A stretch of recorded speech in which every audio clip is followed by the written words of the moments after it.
Okay, so I'm just going to delete all, remove everything. Okay, so this is what we're left with, right?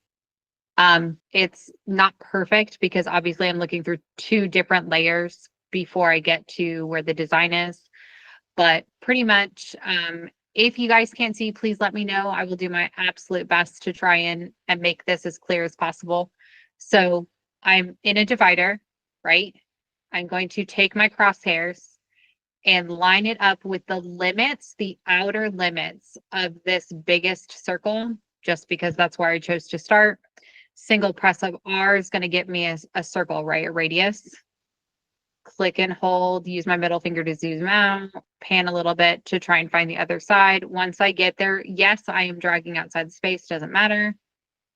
Ta-da.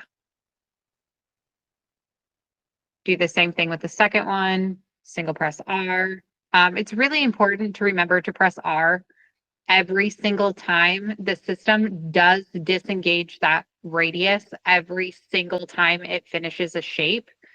So if you forget, you're going to end up with a square. Cool. Okay. Luckily, you can press R when you have the square, so you don't have to undo anything. It'll switch to a circle. I accidentally drew this a little wrong. There we go. And then this guy actually needs to come out ever so slightly. Cool beans. And then if you get off, literally you just drag the handle until it's like perfect placement. So we got the biggest ones. This is just this is where we are starting. It is not a circle within a circle. Now, what the heck do I do for this one that extends outside of the space? Good question. Same exact thing. I'm going to go into my divider, R. I'm going to find the limits that I have, right? Because I have to be within the space in order to get it to recognize. So I'm just going to do what I can to get that curve as close as humanly possible.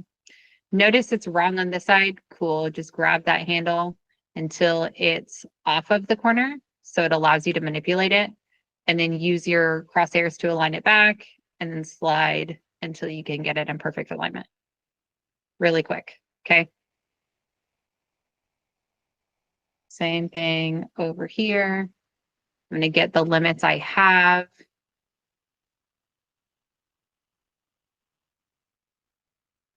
It's pretty much the same all the way throughout.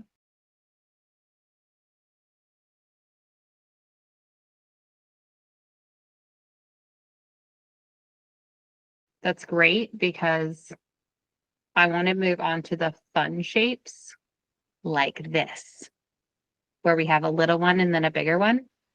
But this one is not a full circle. Notice it does not cross over. Yes?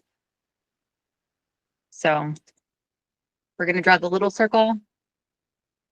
And then once we get there, fantastic. Then I'm going to start again on the outside. Click. Notice I'm straight. Press R. Find the deepest part of that curve. Click. And then find the other side. Cool.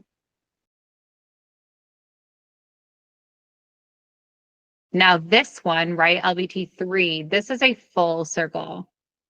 So I'm not entirely sure, given the fact that they drew this circle as a room, if this circle is the one that's a full circle and then this is a cutout, because notice this LBT3 circle is also a full circle. I'm not entirely sure.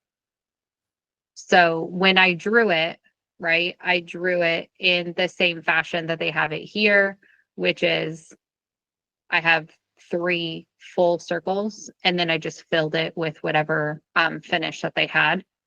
But let me show you this one again so you guys can get that same process one more time. Again, find the limits. Cool. Find the edge. Cool. R. Find the deepest part. And then swing it around. Easy enough, right? Obviously, the more you do it, the faster you will be. Got a lot of practice. It's about there. That one's a little bit off. because I'm way off here. That's where it is. Cool. Let me really quickly go over how I would tackle this fun waterfall looking thing, because this, of course, is going to be the hardest part. Circles are fairly easy, especially when they're true circles, right? When they're actually like 360 degrees, that's really easy. This one is a little bit harder because you have to draw each of these curves live. So it's R, find the deepest part, find the other side, find the deepest part, find the other side. Again, it's just a matter of like finding where to start and stop with that curve. Probably about there.